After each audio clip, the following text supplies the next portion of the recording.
in last month's packet, leaving the public completely out of the decision-making process. But then there was also the simultaneous inclusion in last month's board packet and the request for approval from the board of the rule changes needed to accommodate the wall that heals. So why didn't the executive director simply give that group a special permit as he did the snowmobilers? And the other thing is that I, by public records request, got a copy of the current organizational chart for the Jump Park District. And I'm wondering, where is the Natural Resource Management Department? It's not on there. Does that department no longer exist? And as I thought about all these issues this morning, I realized that they all have one thing in common. Judge Grandel, the invisible elephant in this room, and a presence far more real and far scarier than Bigfoot. If you look at the current organization chart, the judge's name is at the top of the chart, above the Board of Commissioners. Below the commissioners is the Executive Director, John Morris. But as has become perfectly clear from all the changes of the Board of Commissioners over the last couple of years, the judge's control over board members is imperfect. Hence, the bylaws change, removing powers from the board and giving them to Mr. Oros. Just briefly, because I've talked about this bylaws amendment before, I urge the board to maintain what control it has over the finances of this organization and reject the bylaws amendments that will take away your authority and give it to Mr. Oros, which frankly pretty much means giving more power to the judge. John, I like you, John. You and Kathy Hanratty and I had a frank conversation last summer at Sunnybrook, at which you said you had to look out for your family first. And I think everyone knows what that means. I'm a family person too, and my heart really does go out to you. You're stuck between a rock and a hard place. One of those two things, the rock or the hard place, being the judge who is above you on the organization chart and who controls the makeup of the board that can fire you. Your job is on the line if you don't do as you're told. We all know that, but I wanted it on the public record. At the meeting at Sunnybrook, you also told me that you agreed with Protect Geauga Park's 4 common sense standards for assessing uses of the park, such as the snowmobile use. Yes, you agree with them. No, you didn't and you couldn't agree to use them. You didn't use any of those standards in unilaterally deciding to allow snowmobiles at Observatory Park. You didn't use your own experts to assess the environmental impact of Observatory Park. You made some attempt to assess the financial impact of the project, but you could have done a more thorough job of that. You seemingly failed to consider whether snowmobiles had other and better facilities to use in the county, which they do, and you deliberately kept the entire decision-making process from the public, and even as far as the public can see from the board itself. I'm sure you would have liked to have done this a better way, a more public way, with the support of everybody, using the 4 common sense standards that you agreed with to assess snowmobiling, but sadly, you're stuck between that rock and that hard place. Ms. Turner, we wrap it Yeah, I'm going to wrap it up. I'm almost done. So again, I urge the board to reject the bylaws amendments before you today. I ask why temporary noncompliance with park rules came before the board for vote in relation to wall that heals, but not in relation to allowing snowmobiling in the park. I ask whether this park district still has a natural resource management department at all. And most importantly, I ask whether it is impossible for all the people in this room to come together and stand up to the bully who runs this park district from the courthouse. Thank you. Is there anything else? This will be our last.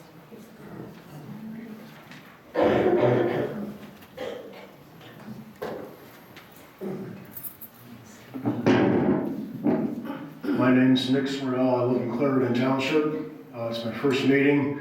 I had no intention, honestly, to come up here and speak, but after listening to some people speaking, I figured I'd come up here and wing it. I am a snowmobiler, and I'm pretty amazed that, you know, there's a lot of, I think, misinformation out there. I've heard people, you know, speaking that they're allowed, and I've read some letters in the paper that, you know, they tear things up and stuff like that, and, you know, maybe that was the case years ago, but the new snowmobiles now, they are relatively quiet, and it's not like a four-wheeler or a motocross bike that does tear up the trail. You know, I have permission where I live to snowmobile in fields and private property of my neighbors, and they have no issues. I think if they did have some issues, they would, you know, now allow that. The other thing is I am a member of a snowmobile club over in Chautauqua, New York, and I don't always have the time to load up my sled, drive the 2 hours to Chautauqua and go snowmobiling. And I have a 12-year-old daughter, and it's nice, you know, to do things with her, to be outside in nature. And, you know, I was glad to see that we can snowmobile somewhere more locally in a park, take in the beauty of the nature, and not have to go to Chautauqua all the time. New York has about 10,000 miles of snowmobile trails. The majority of them are actually on private property, and there's a lot that go through state parks and local parks and that. And they have a great system out there. They, you know, don't really have that many issues. If they did, they wouldn't be able to maintain it year after year. And I really don't understand the hesitation in snowmobiling. You know, somebody mentioned earlier about Cleveland tried the system and it didn't work. Well, they don't have any snow. I mean, they get a little bit of snow, but they don't live in the snow belt like we do, you know. My mom lives in Cleveland, and there's times I go over there and you got grass. I go into my house and I got 4 feet of snow. So I'm not surprised that didn't work. As far as insurance goes, I do have a policy, a separate policy, just like all my other vehicles for snowmobile insurance. You know, most snowmobilers are very responsible people. And, you know, yes, they are expensive, but if people weren't responsible, they probably won't be able to afford one to begin with. So I just ask you guys to, you know, try to keep an open mind and look at the current snowmobiles, you know, as far as their low levels of noise and things like that, as opposed to just, you know, being all nervous about snowmobiling on in the park. Because one of the most beautiful areas in New York that I like to go to is these state parks out there, because you get access to see some amazing beauty that you just really don't see if you'd be on foot or, you know, in the summertime. So that's all. Thanks. Thank you. One more, just one more. We are finished, thank you. You can send any of us an email at any time. Thank you. They sent you an email this month and I didn't get a response. So I just got my email set up, and we're just having difficulties in the other room, so as soon as they get it to me, I'll review it. Thank you. You know, at the last meeting, I made a point to say that I was definitely against snowmobile. I haven't changed my mind. I respect these two people that came today, because they're not the ones we're talking about. We're talking about the guys that couldn't give a damn about where they're going, what time of night, or whose property. If you don't believe me, look at the beer joints at 2 o'clock in the morning and see the snowmobiles that are parked there. There's no trailers, which means in order to get there, they had a trespass, for one thing. So, and one other thing I wanted to mention. Judge Grindale gets a bad slap. I've been on this board over a year. I've talked to him 3 times. Nothing about the park. In fact, the last time it was at my wife's wake that we said something. But he's never directed me in any way whatsoever other than to run my own show. So just remember that. I have a lot of respect for him. If it weren't the fact that he's a very conscientious man, wants to see things run right, he gets a bad rap. Not from me. All right, next up is the presentation of the financial statement. Michelle, if you can come up, any questions?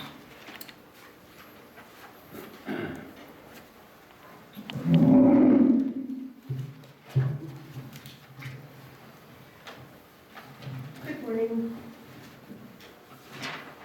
Okay, we're going to start today with the general fund. We began the month with $6,275,578.61. We had expenditures totaling $374,929.76, and revenue totaling $20,426.89. Ending the month with $5,921,75.74. We will be expecting our first tax amount to come in usually in March, so you're aware. Land Improvement Fund, beginning balance $2,883,745.83. Expenditures, $6,453.11. Revenue, $602.19. Ending balance, $2,877,894.91. Retirement reserve account, beginning the month, $57,509.51. Income of $11.88. No expenditures. Ending balance, $57,521.39. And if there's no questions, I'll move on to the vouchers.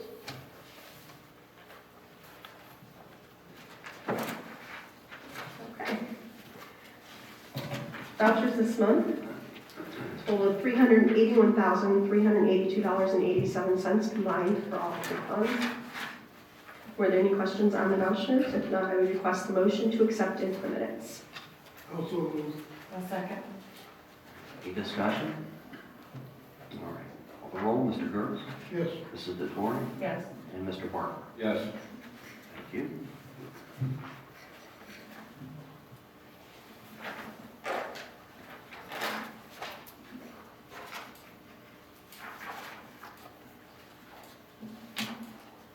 All right, next up, under unfinished business are the bylaw revisions that were brought to your attention at last month's meeting.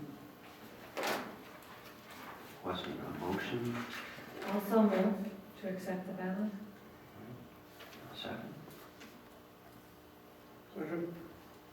All right, any discussion? All right, we can call the vote. Mr. Gertz? Yes. Mrs. DeTore? Yes. And Mr. Barker? Yes. Thank you. All right, on to new business. A quick sit down, Michelle. Come. Two different motions. Okay. For the bylaw revisions? You need an individual. You want them individually? Can you Okay. do? I so move to accept Article 12, resolution number 4-16. Okay. A second? I'll second. All right, Mr. Gertz? Yes. Mrs. DeTore? Yes. Mr. Barker? Yes. And we need to back up one for Article 11. A motion to approve Article 11, resolution 3-16. Thank you. I'll second. Mr. Gertz? Yes. Mrs. DeTore? Yes. And Mr. Barker? Yes. Thank you. Moving on to new business. You need a, Did I miss something? you're at the new fund, correct? Yes, correct. Can I ask that, as stated, I think we talked about it in the past, to make the motion in a second before we discuss? Oh, yes. Yes. Sorry. Okay. No, that's fine. We have before you a new fund account approval. This is in regards to the capital projects land acquisition fund to set up the revenue and the expense accounts over with the county auditor. I so move. I second. All right, any discussion? There is none. We're going to call the roll. Mr. Gertz? Yes. Mrs. DeTore? Yes. And Mr. Barker? Yes. Thank you. Next up is cash transfer, resolution 6-16. Going back to the computer here, so get them all over. This one's for the land improvement.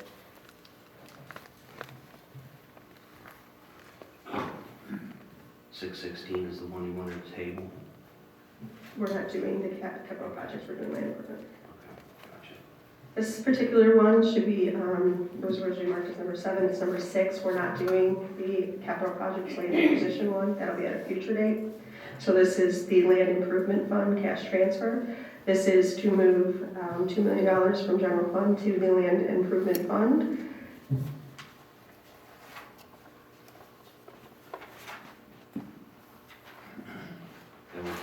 That would be labeled as resolution 7-16 in your board packet. Make sure everyone's, all right, okay. All right. Requesting a motion? So move.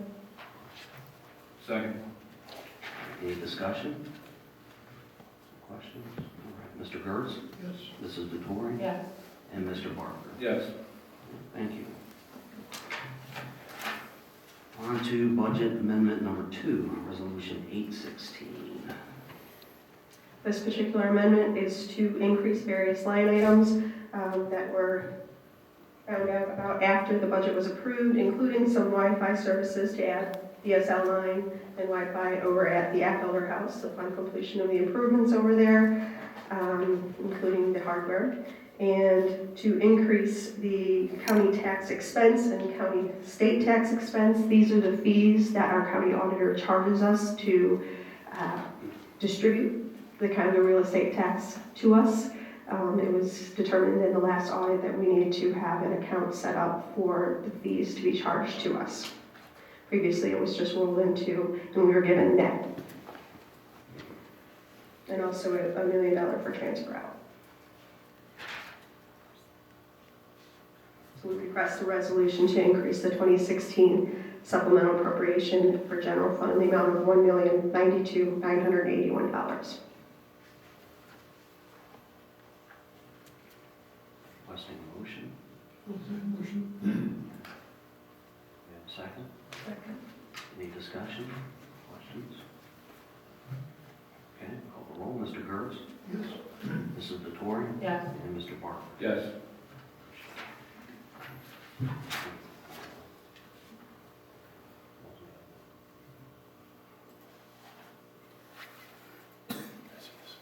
All right.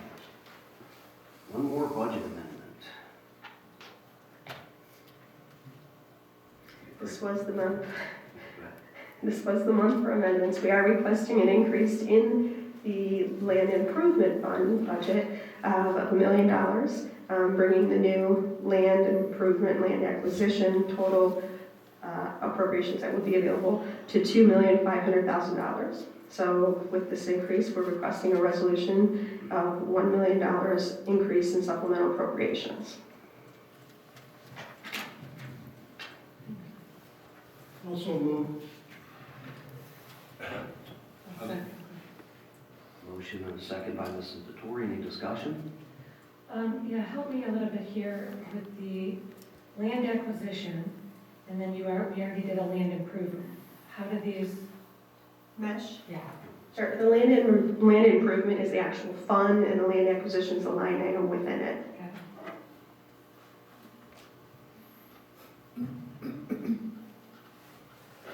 Any further discussion? If none, call the roll. Mr. Gertz? Yes. Mrs. Vettori? Yes. And Mr. Barker? Yes. Thank you. Next up, I don't need a motion on this, just simply wanted to bring this up if there was any discussion. Some of the large expenditure items for 2016, so I want to bring those to your attention. You approved the budget at the January board meeting, thank you, but if there are any further discussion on any of these items, we want to bring them to your attention.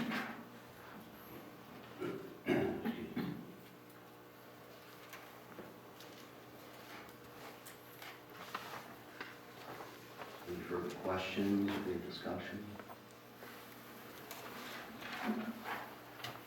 I just had one question, Ken. I wondered whether or not we had employed the use of the white Amur fish in any of our fishing areas. I noticed it's down here. I had an occasion to go to Lake Claude. They have a sign right there that said, if you catch one, put it right back. Well, that means they use it. Right. And I know the state does, so I don't know, I haven't had any report back to me whether or not they bought any last year. We do have them stocked in some of our lakes. I don't recall exactly where. Do you recall, Matt? I know the question to whether we used them last year or not in the fish stock. You didn't? They were not in the species that we used in the stocking last year. Are you planning on trying to use it this We year? discussed it with the parthologist and he seemed open to it. Yeah, I've had 20 years' experience with them, they're excellent. Could I make a comment about that, since there's no one here from the park naturalist? Please send us an email, we would appreciate it. Just Okay. Okay.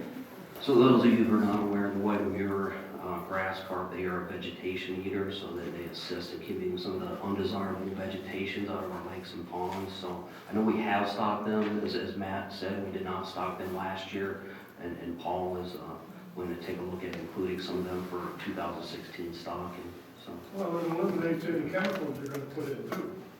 They do a real good job on the weed. Okay, that's all, John. Thank you.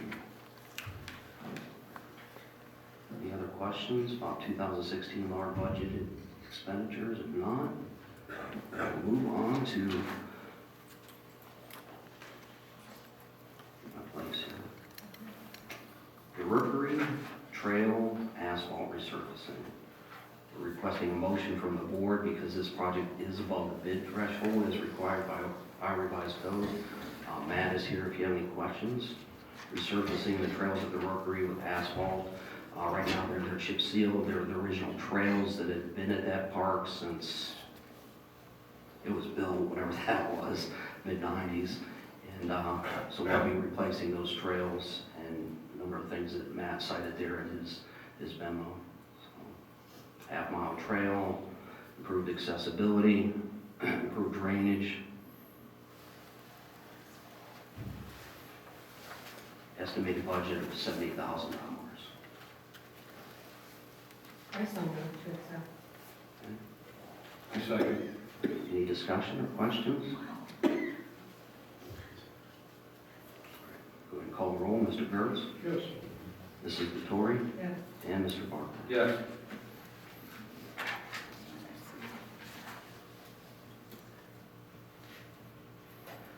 Next up is to make you aware of a budget reallocation. Stephanie Zigman, as you know, is our new HR manager. And there was training budgeted for last year by our former HR manager, Rob Larchek, and the number that was put in there was a little bit too low. Stephanie is requested to go to the Society of Human Resource Management annual conference in Washington, D.C., and it's a little more money at $2,600. She will come back with her SHRM certification, as I understand it, and so we're going to reallocate some money so she can attend that conference, or portions of her SHRM certification. Any comments, Stephanie?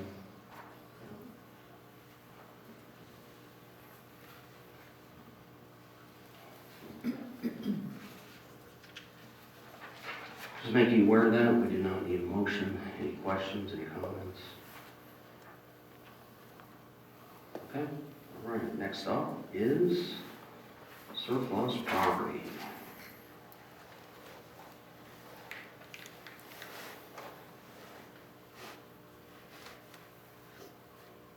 Spring tooth Colton mulcher, starting bid $25. Large glass display case starting $20, and everything else is scrap. Couple old cameras. Wow, Dell, that goes back a ways. We had Dell computers in a while, so. I'm seeing a motion to declare these items surplus property.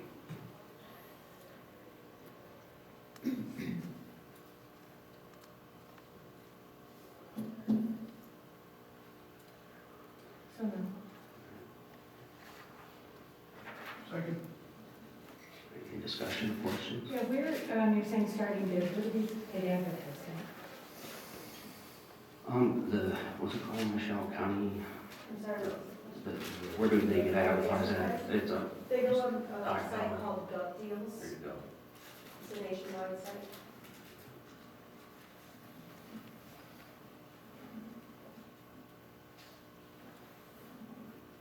We've had quite a bit of success using that site because it goes, we've had people come in from out of state and purchase our vehicles, things of that nature, so we've got some pretty good bids.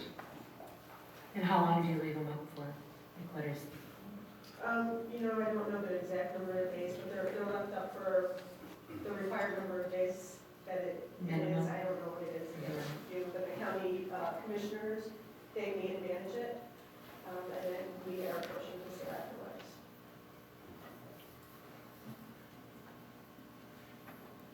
All right, any other questions? Call the roll, Mr. Gertz, Yes. Mrs. DeTore, yes, and Mr. Barker. Yes. Thank you. Next up is Commissioner's time. I just have one item. Just a quick update on snowmobiling. There have been 13 permits issued so far. It's in the snow early on, so in talking with staff and the management team, we were ready to go. So we did open the trails 12 to 5 that Saturday and Sunday in January. I'm recalling the exact dates. The Ranger Department did conduct some directed patrols, and there are no issues that I'm aware of. So, other than that, I don't have anything else to add for Commissioner's time. Do 3 commissioners have anything? I do.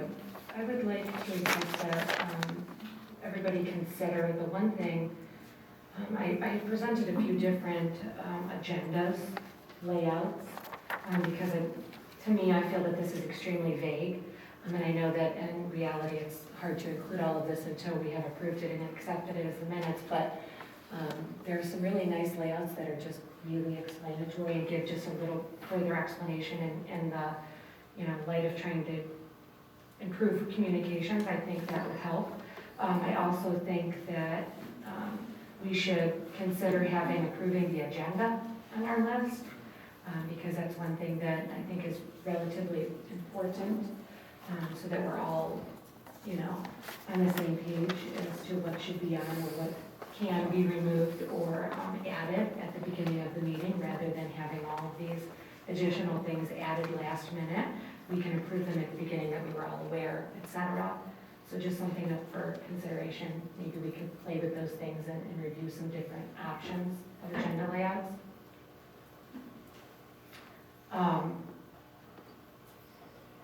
There are several, so I think we can pick there and pick through. I think that there's opportunity to include our motions not only for adjournment, but to approve the next meeting time, etc. ahead of time at the end of our meetings when we do adjournment, etc. So I provided John with a couple. I have a couple more, and we can kind of pick through what works for all of us, if that's okay with you guys.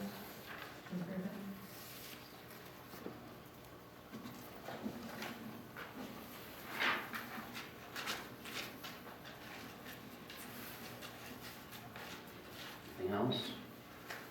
One more item, and then I would request a motion to an executive session. Before I do that, in talking with board members individually as to whether or not this time works well for everyone for continued board meetings, I'm making the suggestion that they remain at 10 a.m. every second Tuesday of the month. So it sounds like that. Is there any disagreement with that? Okay, we'll go ahead and set it. That way we have a calendar to schedule. So, all right, that's it. And I would request a motion to go into executive session for the items listed on the agenda: purchase of property, personnel matters, and pending litigation. So For the personnel matter, I was a potential disciplinary, so we have to flush it out. Potential Ariel? Yes, Diane Jones. Is there an expectation of taking any action? I do not. I don't know. Don't either. What, I'm just writing some here, so sorry. Do we, as a board, do we also have to approve who we invite in to the executive session? Yes. Is that something we should do? Agreement amongst you if you want to invite someone. I think, and then just to make sure that we're all, dotting our i's, right? The commissioners would like to invite John, as well as who else? Does Mr. Andre need to be there? Yes, that's Mr. correct. Andre, anybody else? Okay.